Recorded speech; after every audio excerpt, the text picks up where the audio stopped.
Hello everyone, I hope you are staying safe at home. Today I would like us to study about differentiation as part of a differential calculus, and the first method of differentiation we are going to study is differentiation by the first principle. As we all know that differentiations are mathematical operators that tends to estimate the change that will occur in another variable that varies with a different variable.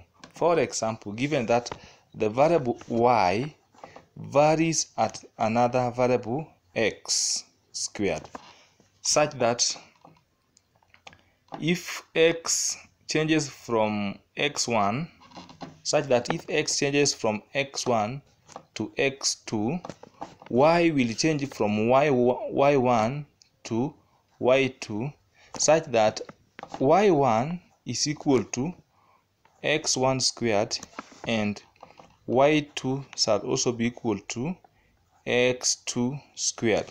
So such method of approximating changes is called differentiation. So how do we expect the change that will occur?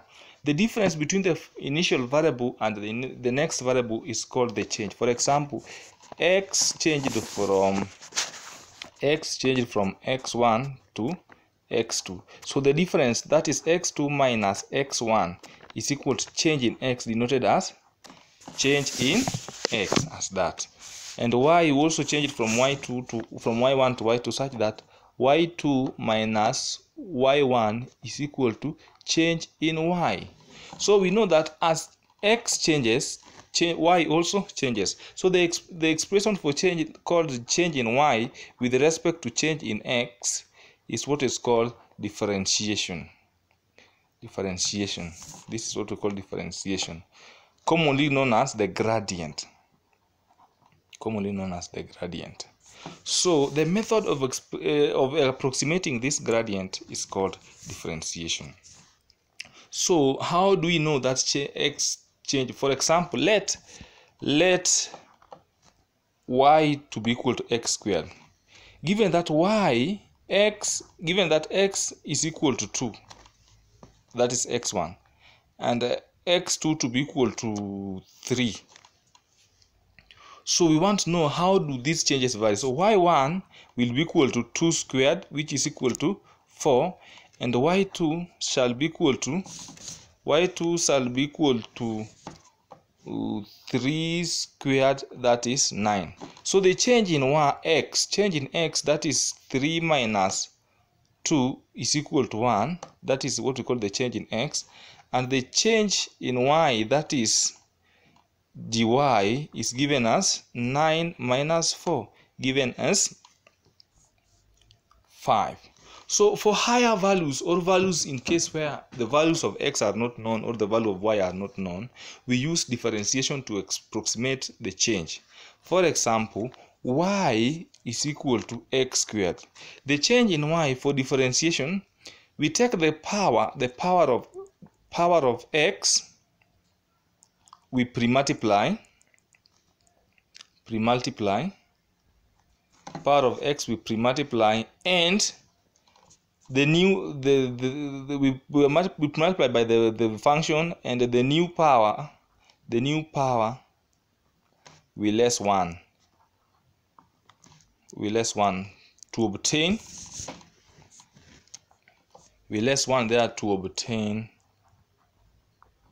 the derivative. The derivative is what is mostly called the gradient, or the gradient. So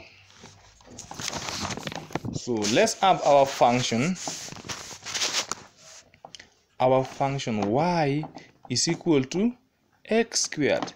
So the dy over dx shall be equal to, we take the new power, that is 2 times the original function, which is x raised to power 2, the power we less 1, as that. So our derivative dy over dx shall be equal to 2x.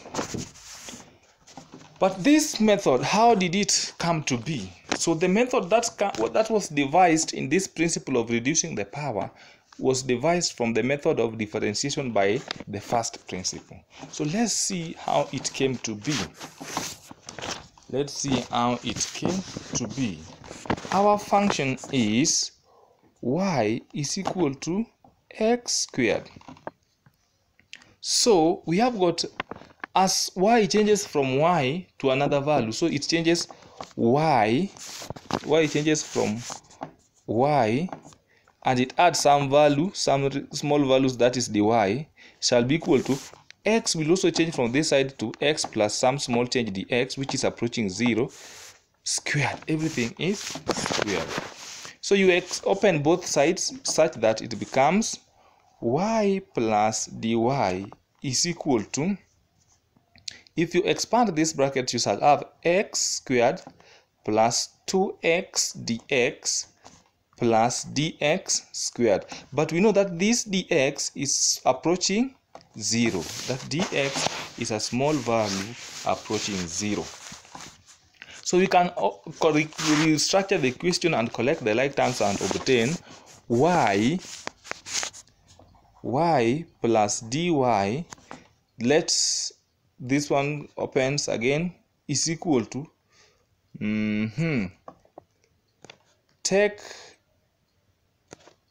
let's just repeat it first, x squared plus 2x dx plus dx squared. But we know that dx is approaching 0. That is what we have in mind.